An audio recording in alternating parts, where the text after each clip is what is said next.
right, here we go. We are live. So, welcome to the first ever AHL late night show. I guess I'll put the show at the end of it. I am your host, Bogey13. I'm a GM, mostly known in the CHL.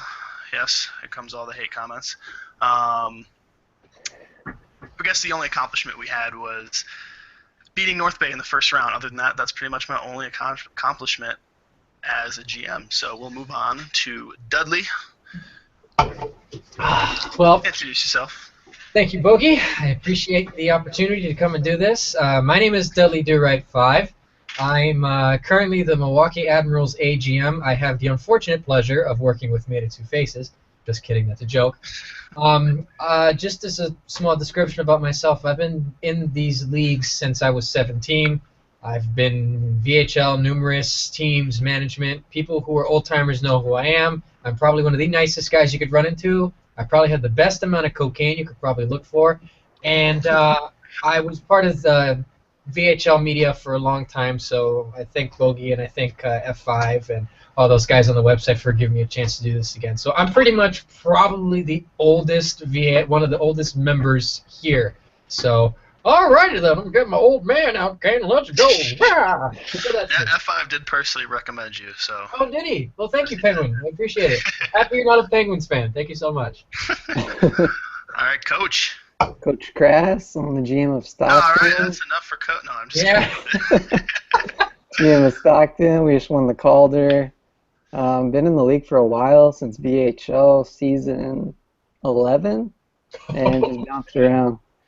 Yeah, right? Only 11 though. So I've been around for a while.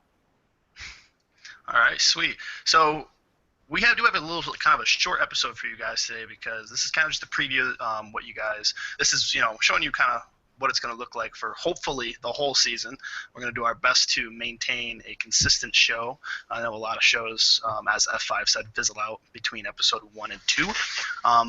But right off the bat, we want to get talking about the game update that just happened because that, I guess, would be the latest news. Or, there hasn't been a lot of news. Obviously, it's before the season start, but they did a lot of stuff. They added a dangler build.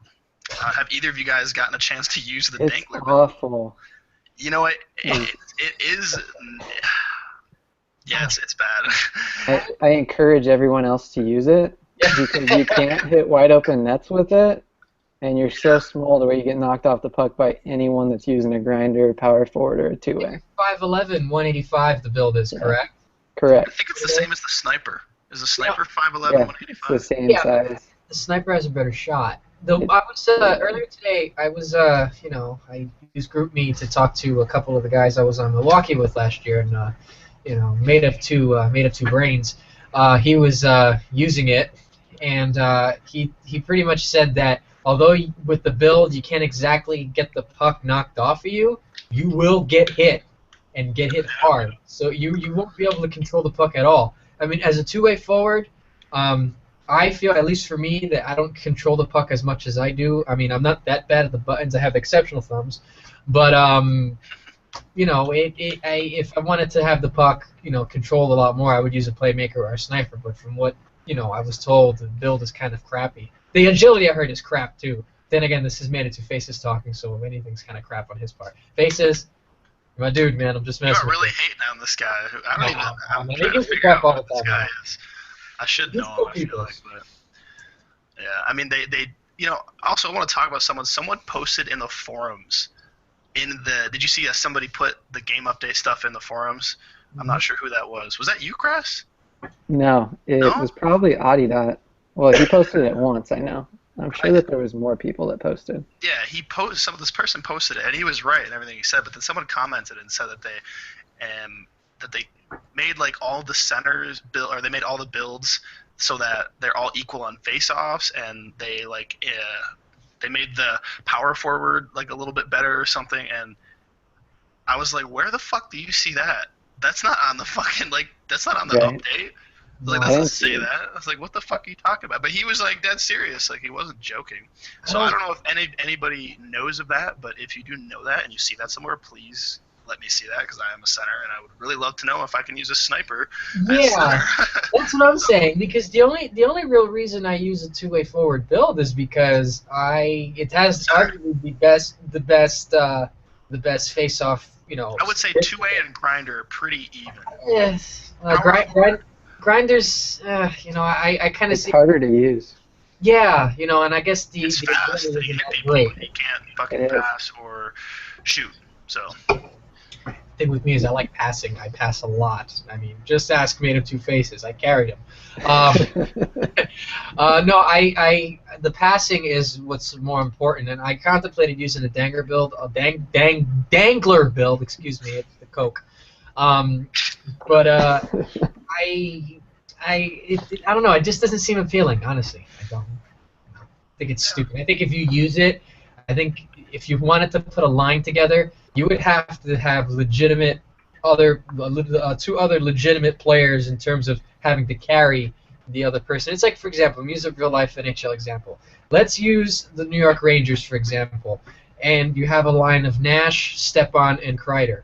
Now, Chris Kreider would be the dangler build because he has, let's say, he can't finish for crap, but they pass it to him, and that's how he gets it done. Same thing with like Rick Nash too. He also fits into that build as well. So they either need to have two players to support that build, and the dangler build it would suck to essentially right. have that kind of dangler on there, unless he's good with the buttons, of course. But then All right. I also saw that they um, changed. I don't know. I was looking through the stats when I was picking my build, and they're different.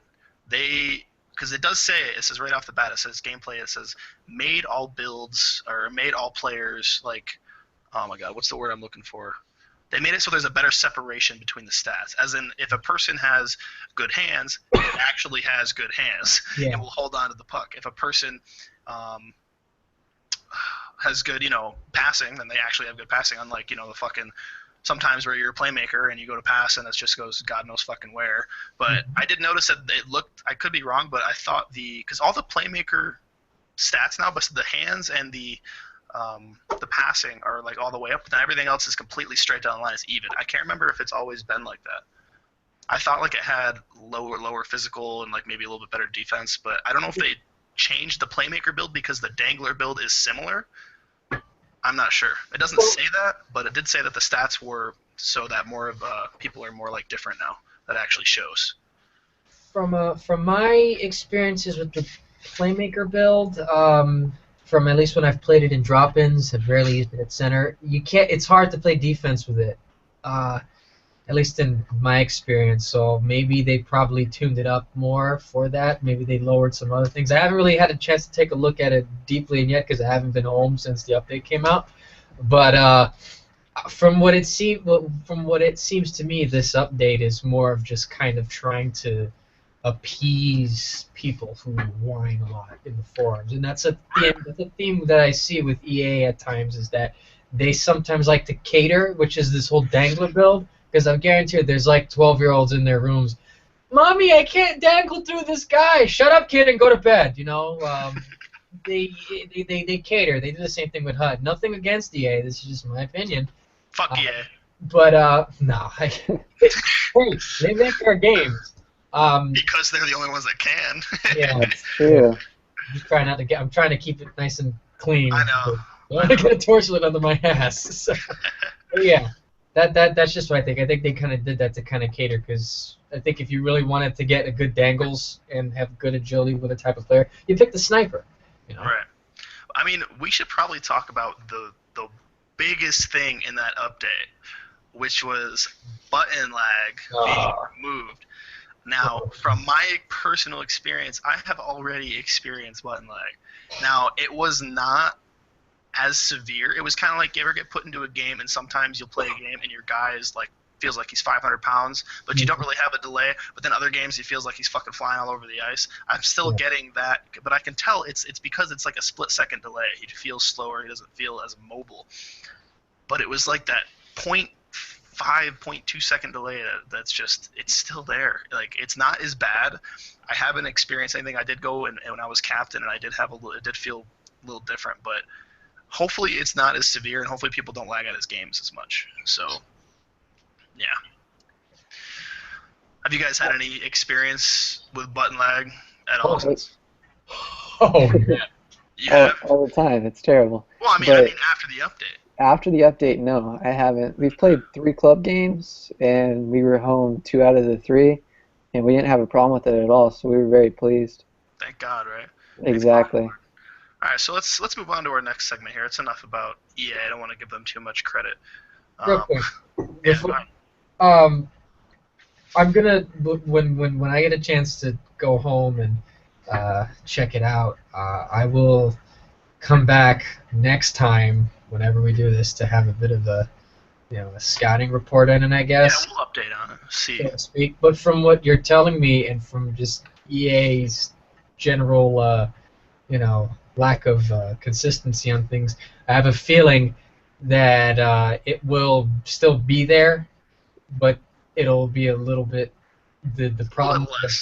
been a lot less because I know I've avoided when I've played drop-ins. I've avoided being captain on the home team because it essentially seems like you're skating with concrete inside your skates. Hmm. So I'll take a look at that when I get back to my house. Right. But yeah. Anyway, guys, that. Yeah, that'll definitely be it for that. We'll give a nice like scouting report on it on the next episode, hopefully around the same time next week. What is today? I don't even know what today is. Thursday, Thursday. Thursday. Okay. 2016. All right. Well, I guess now we're going to talk about the draft, which is coming up, and just recently. Now I know we're not allowed to talk about our own teams, and technically I'm not, but my NHL affiliate has recently acquired the first pick. This was a huge shock to me, and I don't know if it was a huge shock to everyone else, which was the Chicago Blackhawks. One, Serp doesn't have a single other pick, not any other picks in the whole draft, and he openly said, "I don't like draft picks. It's just, I'm not really into picking prospects, and whatever, you want to trade them away to get players." So I was just really shocked that he went out and traded for a draft pick. I guess he traded 2 roster players for this, so he's looking at somebody, and I can tell you right now, he openly said in the shout box that he's not taking Mitty. I don't know if a lot of people say Mitty can't handle the NHL. That's what I saw from his lack of passing. And I played a whole season with him, and I can get what people are coming from that. But the dude is good. The dude scored 70 goals. He played half of a season in the CHL. People don't realize this, half a season. I know it's the CHL. Don't get in my ass, but I'm just saying, half a season, you score 70-plus goals. And on top of that, he played on my team, which was not a very good team for most of the season. And he didn't play bad teams. He did not scrub hunt. I can promise you that. Because we needed to win the games we needed to win, so we didn't put him up against the shit teams. So, I don't know. Who do you guys think is going to go first overall? Your boy or something like that. I guess he's a Hut guy. He's supposed to be really good. Your boy. There's Ice Cream Truck, who will go probably number 2. Who the fuck are these guys? who is your boy and who is your boy sick? Wait, your boy, what is it? I'm not sure. I just heard that he was really good. No, I know there's like Let me find McPuckles him. is That's the thing. Rochester. They're good, but you don't really know until you actually throw them in the game. Yeah. Well, I there's just feel like defense will go first. Cronwall, he was an amazing defenseman, and I could be mistaken on London. I can see him first. Yeah, he's all right. He was friends. I think he's Dumbo's brother or something like that. But yeah, he's a pretty good player. Mm-hmm. He'd be all right in the AHL. I played with him. I played with him, and I wasn't You're really not good enough impressed. for the NHL. Just don't want to say it. Just don't want to say it meanly. I got it. Ice Cream Truck will probably be the best defenseman. He'll probably go number 2 to Florida because Florida has the number 2 pick, and they took him as their GM last season off of their TC. Obi-Wan. Yeah. He was my That's all season apart. 6. My season 6 GM when I was McPherson. There's a few good Hut players, and then there's Ice Cream Truck. There's another guy. I'm not going to mention him because he's someone we're looking to draft. What else we got here? Smart. Yeah, I'm not even going to mention him.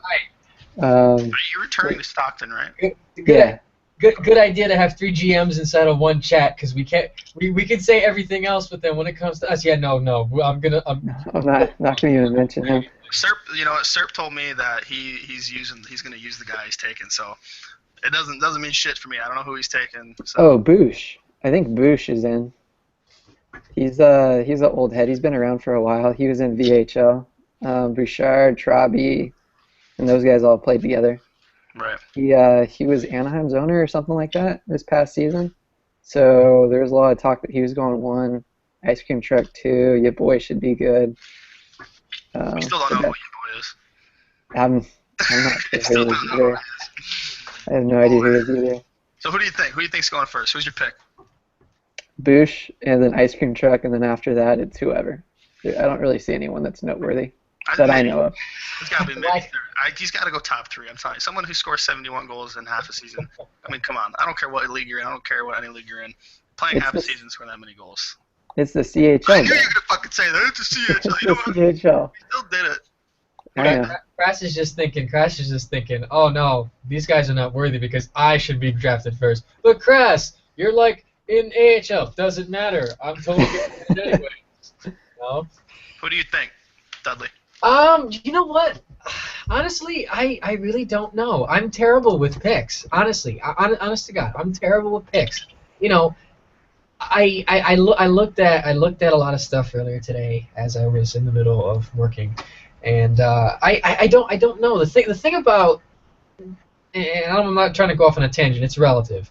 Is that the draft it's nice and all. I understand why they do it. You know, I understand it's completely different from when we used to do it in the VHL. Was when every team was affiliated with everything, and you had that certain pool of players down there in order to pick from. And you pretty much had to, if you were an owner, you had to essentially build 3 rosters. So I came back into VHL after a year absence. So I see things are a little bit different. You know, I came in with the whole VHL merger. So when it comes to drafts, even in the VHL when we used to do drafts, you don't really know what you get from a player until you actually play with that player on your roster. You know what I mean? Granted, they could have, like you said, this guy could score 70 goals in the CHL. This guy could be an absolute monster, and I'm not doubting he has talent whatsoever. But the best way to gauge how a person can play with a team is if you actually have them with, like, let's say for example, Kras is an owner and he has a team and he drafts this guy. And this guy he wants to put on his team. He could be the best player in the world, but if he doesn't work with his team, then it'll essentially have been a waste. So, like I said, the owner of the Blackhawks traded all his picks. I was just like that when I was in the VHL, when I was the Winnipeg Jets GM with my owner Parisi at the time, and even in other times too when we have draft picks, I used to trade them away for players because honestly, we have such a big pool of players here, you know, good and bad. And I think it's better to go with the guaranteed thing than just someone who is, you know. Right, I get what you're saying with the whole guarantee thing, but I think in the prospect draft, there's no such thing as a guarantee. You know, like Kras and fucking everybody else says, it's the CHL, so you never know. No knock on them, of course. No knock on them, of course. No, not at all. You know, but there's quite a bit of good players that come from the CHL. Everyone plays there before they make it to the AHL or the NHL. It's just the talent level that they're going up against. It's not equal to those levels. So you got defensemen who are literally letting players like Mendy walk all the way to the net and push up. But how can you really judge if they're that good? Mm-hmm. Yeah. So. Exactly. Although I will admit, coming back and you know, it was a lot easier back then to evaluate talent in the older games because it took kind of like a special, I don't want to say skill because that's bloviating too much. It took kind of a little bit of like a, you kind of had to tinker with your player in order to kind of get an edge, you know, when you had the boosts and the different statistics you had to put on your player. But now this time around you have everything equal with a couple of things better here and there, you know what I mean? So when it comes to picking a player for your team, it's harder to evaluate talent because you essentially have to see them in action in order to get a real good gauge on what kind of player they are, which was one of the hardest parts of when I took management this last season. I didn't take it; it was given to me rather, and we needed to evaluate players. It was harder for me because, first of all, this is the first time that I've really experienced EA Sports Hockey League on the new version, and secondly, a lot of the players that I knew that were good in previous incarnations weren't exactly up to par with what I wanted them to be or how I thought they were going to be. So it's essentially it's harder to gauge, at least in my opinion. Maybe Kras has a better idea because he knows everybody's everybody's inside and out, and maybe their asses too. I don't know. So Time out. I have to piss really fucking bad, so I'll be right back. Okay. I cannot hold it anymore. all right, should have brought a piss can with you. Maybe it would have made for a lot easier to get the show going. Oh man, that's the first. That's a first. I've never seen our host actually walk out to go take a tinkle. You know what I mean? So, Well, another thing I've noticed as far as the skill level and the difference is the auto animations that are in this game make it so much harder to the talent level is pretty even. yeah. So it's not a big discrepancy because everything's auto animated. Mhm. So the players that want to do certain things, they're limited by what the game allows them to do. That's right. Which the way I built my team this past season was I just tried to get 3 full lines that everyone could complement each other, and they'd put up a good fight and see if we can get there. Yeah, I agree with you on that because I always used to say this back in the days of the VHL. I used to say, watch when everything's on an even playing level. Because the thing with me is that I'm not a bad player in any way whatsoever. You know this firsthand. Yeah, no, you're a good player.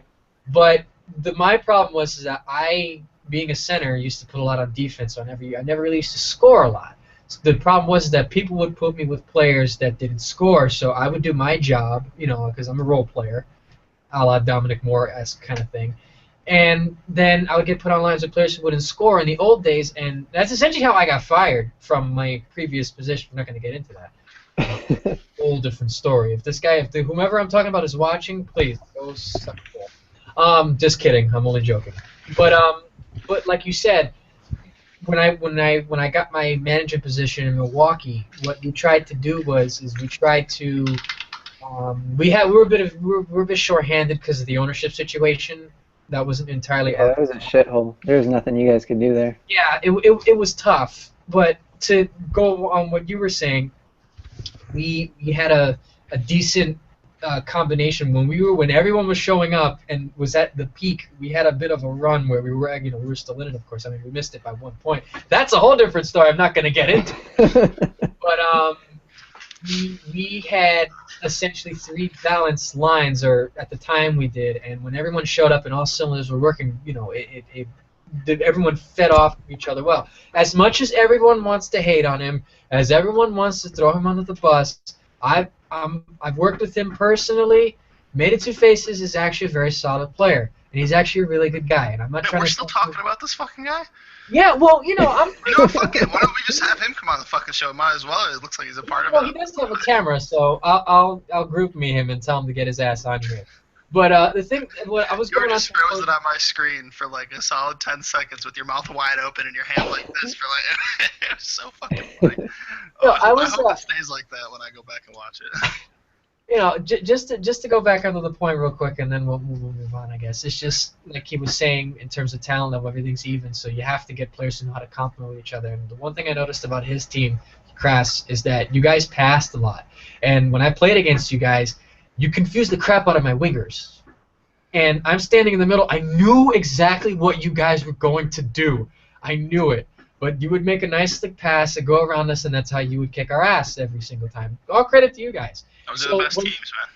So when you build a team, they have to know how to pretty much work well with each other. It's not just because someone scored 70 goals or they're a big name. They have to know how to work well with each other, just like in real life. There's also a lot of things that playing a few seasons in the NHL, you notice some of the passing lanes that they create and some of the backdoor feeds that they give. It's all smoke and mirrors.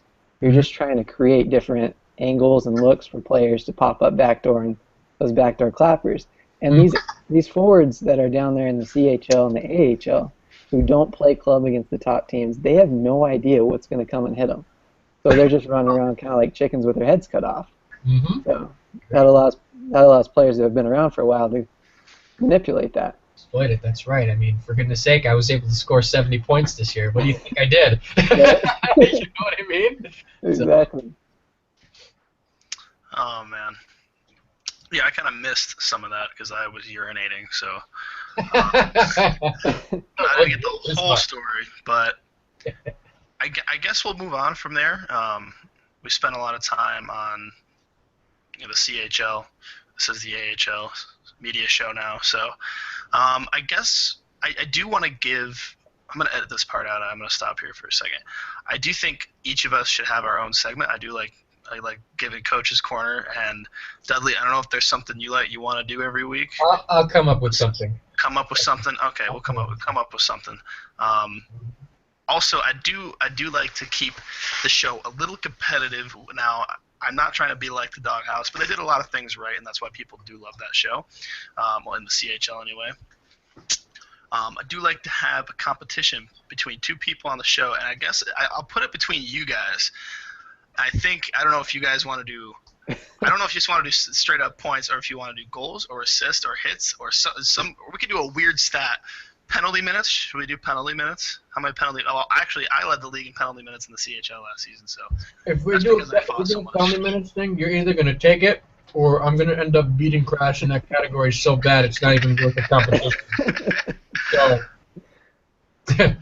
Although this whole new update that they added in with basically when you're 5-on-4 shorthanded, you know how they used to waive off all those penalties, I the know. extra penalties that you take.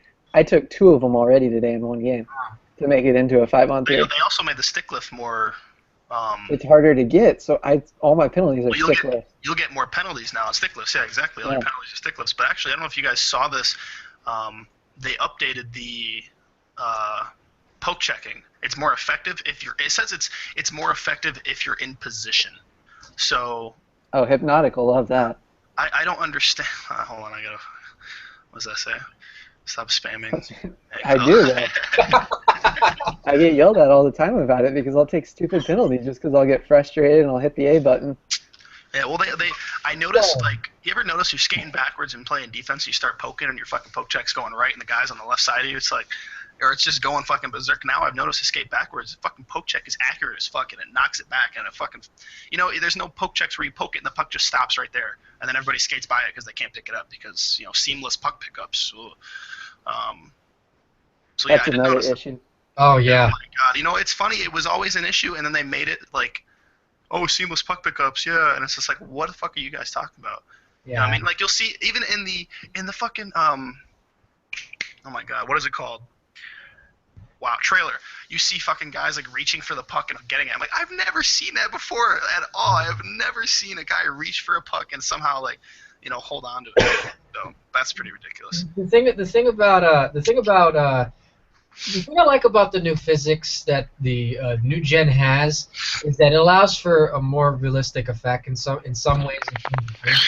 But the one thing that gets me upset in terms of how everything goes is that when they were developing the game, obviously if you guys remember, it took when 15 came out, there's a lot missing because I guess they said that a lot of the people from the dev team went to the other games and they didn't really get to fully transition the engine onto the new consoles. So when you play the game, and it's still prevalent in 16, is you get a lot of the old gen kind of pucks still on the stick. After you try and move around. Like perfect example, when I was playing a game.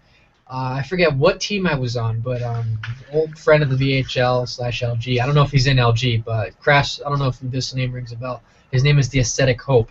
I don't know if that name. Oh yeah. You remember him, right? Yeah. And he was good. I liked him. He's a nice guy, quiet guy, great guy.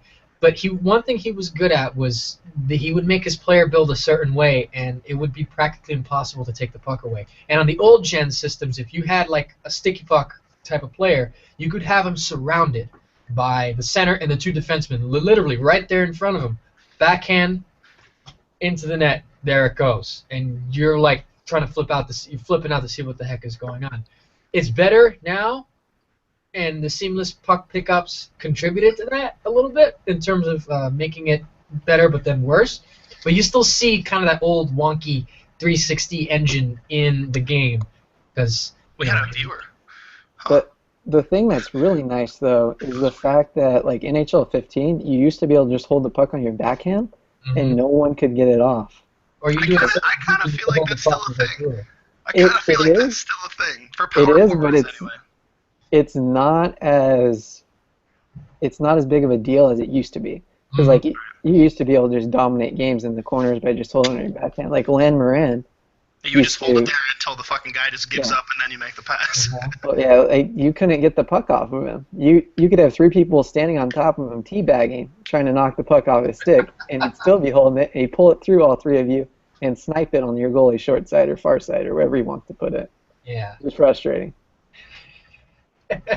Oh yeah. Drove me nuts. Well, I guess we'll move on towards the end here. We have covered quite a bit. So I guess the thing we did say we were going to end with was, Coach, who are you going to put in your corner? I really want to hear this. I really want to know who's going in Coach's corner. Who bugged you so much this week, or just anybody? I really want to know. And I make sure really you give the didn't whole have any story. problems. Oh, I really come didn't on. have any problems with anyone. I mean, That's I a only I got frustrated with Serpy and your GM because I tried to give you guys a player to re-sign. That way he could keep his contract low, and I could get him later on. He had a close friend he wanted to re-sign, which he did. That was Yeah. why. I know nothing of it, so I'm like, message Lank. I'm like, I don't know what he's doing. Yeah, so I was just trying to give him to him. Well, don't And then put he my came GM back. in the thing. All right, well, why is it both the people, like, it's my GM and then my owner? Like, why does it have to end up like that? I mean, if you want to put my owner in, that's okay, but Oh, not my 'cause GM. he came back and he told me that he wanted a draft pick because all I said was I wanted a TC player, like basically to be named later, like someone that I saw on his roster that I liked maybe later on if he gets someone that I even want. He's like, well, I want a third round pick right now for this draft just for the TC player and the rights to this guy. So I told him, no, I'm just going to keep the guy. You can go into bidding. Yeah, we don't have any draft picks besides that first one. That's why. Well, it looks like Lang is going. No, he's gonna find that funny. I don't even watch this, but I'll probably watch it just cause I told him that. So that's pretty cool. I guess that's pretty much it for, what was it again? AHL Late Night. AHL Late AHL Night late night. with your host Boggy. That everybody fucks up my name. So Boggy, everyone likes to call me. Dudley, say your goodbyes. Salute. Again, Oh, God, here we go. I want to. No, trust me. You see, the problem with that is because I'm a comedian, as people crass knows this. I'm so articulate. I don't know why. I just do it this way. I don't know. Thank you for letting me come on. Thank you for the opportunity. I'm actually this turned out a lot better than I thought. No offense. I'm just I'm actually happy the way it turned out. I don't know if he hates me or not, but I like you, Crass. I hope we can keep doing this. You did a great job. I liked your other video. Let's keep doing this. I'm totally down for this. Shameless plug. No, I don't want to promote my show on here. Never mind. That's kind of pointless. But Follow me on Twitter. I don't feel like promoting it. I should, but then I shouldn't. But can't wait to do this again. I'll have a bit, to counteract with Crass's corner. Right. I'll try to come up with something too if I can. Well, I'm ready to go for next time. So thank you for watching, everybody. Do I salute this one or? Crass. Salute. Thank you for watching. We'll see you guys next week.